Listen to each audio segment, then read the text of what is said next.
This is not romantic nostalgia. This is physics, backed by data, the test of time. A medieval peasant's home stayed warmer through a Scandinavian winter than your modern house does using less fuel. Traditional masonry heaters achieved 90 to 95% combustion efficiency. Your forced air furnace, 10 to 20% of the heat goes straight up the chimney or into your walls. Archaeologists examining excavations across northern Europe found the same design repeated for centuries. In rural Finland and Russia, families still use masonry stoves built 100 years ago, and they outperform modern systems. Here's what we lost. Archaeological evidence across medieval Scandinavia, Germany, and Russia. Nearly every dwelling above subsistence level had a masonry heater as its centerpiece. These weren't decorative. They were 5-ton thermal batteries made of stone, brick, or soapstone, principle. Burn wood hot and fast, capture the heat in mass, release it slowly over 24 hours. Modern case studies. A study on Finnish soapstone fireplaces proved that a 2-hour burn cycle could maintain room temperature for over 24 hours in a 2,000-square-foot home. The stone absorbs heat during the burn, then radiates it evenly long after the fire dies. In rural Russia, families who still use traditional PEX stoves burn a single load of firewood per day even in minus 40 degrees Fahrenheit winters. The PEX, a multi-ton brick structure, is designed so exhaust gases snake through internal channels before exiting. By the time smoke leaves the chimney, it's barely warm. All the heat stayed inside. Scientific measurements. Engineers tested a traditional Kachelofon German tile stove against a modern wood-burning insert. The Kachelofon required 60% less wood to heat the same space over 24 hours. The modern stove burned hotter momentarily, but lost most of its energy up the flue. Comparative analysis. Modern forced air heating pushes hot air through ducts, losing energy at every joint, every turn, every register. The air itself doesn't hold heat. Well, it cools the moment the furnace cycles off. Radiant heat from thermal mass is different. It doesn't move air. It warms objects and bodies directly.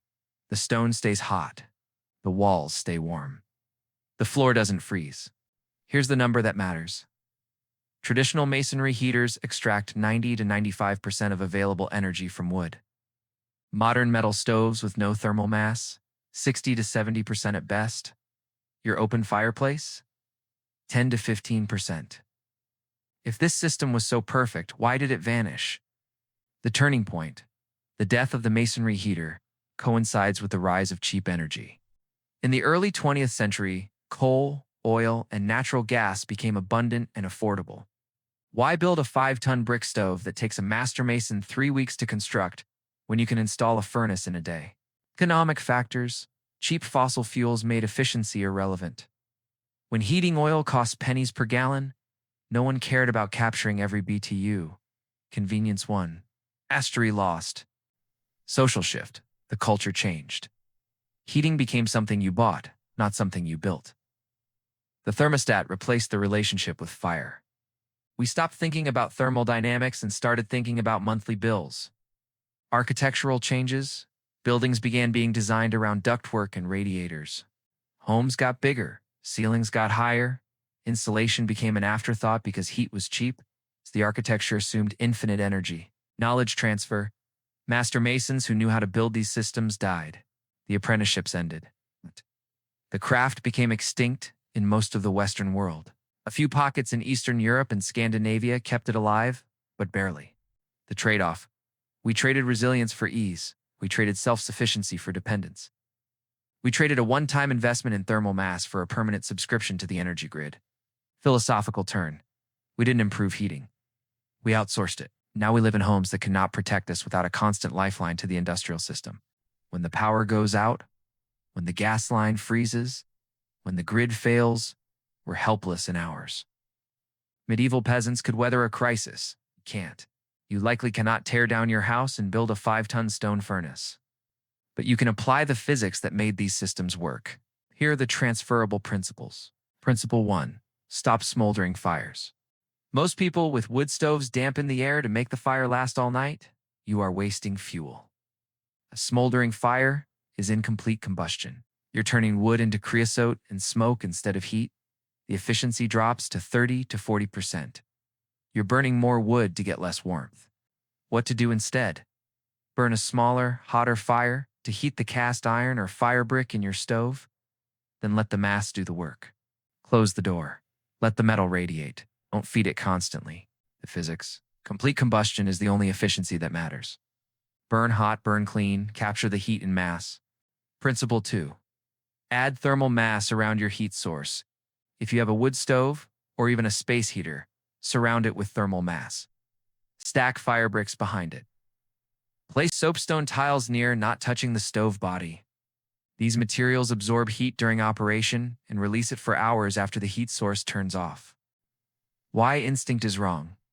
People think metal radiates heat faster, so it's better. Does radiate faster? It does radiate faster. Stone is slow. That's the point. The physics, high thermal mass plus slow radiation equals even, sustained warmth. Metal gives you spikes. Stone gives you stability. Principle 3. Heat objects, not air-forced air systems, heat air, which rises and escapes.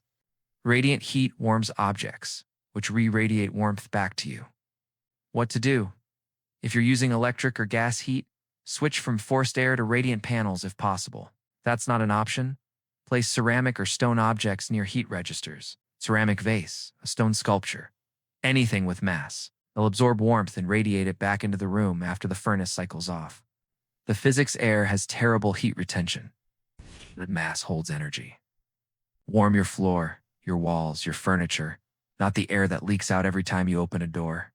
Principle 4. Burn once, heat twice in traditional systems. The exhaust gases pass through masonry channels before exiting. You can mimic this principle. If you have a chimney, consider a heat reclaimer device that captures waste heat from flue gases before they escape. These aren't common, but they exist, and they work. For modern systems, insulate your ductwork. Seal every joint.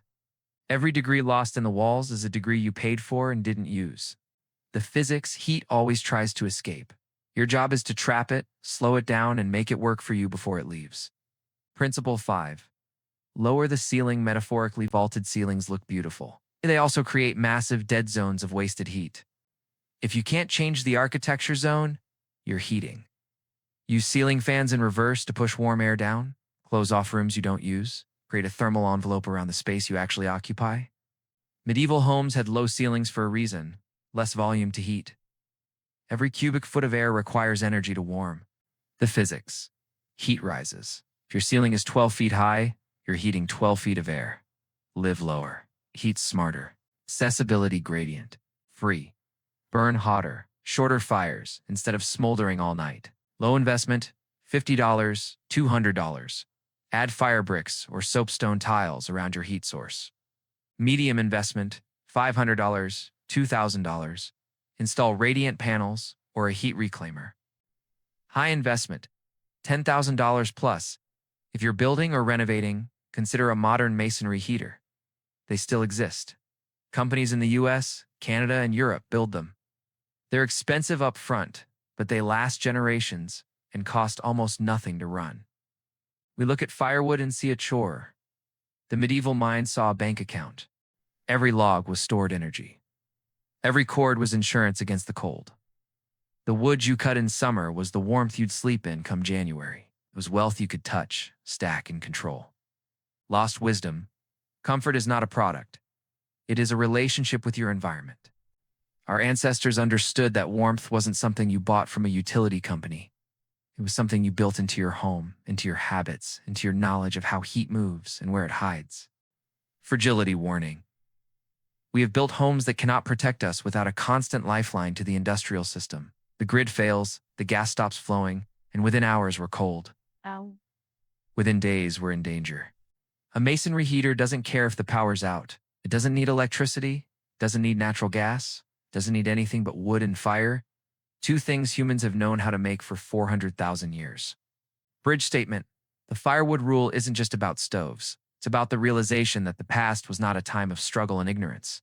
It was hyper-optimized. Those systems worked for centuries because they had to. There was no backup, no grid, no bailout. Just physics, stone, and fire.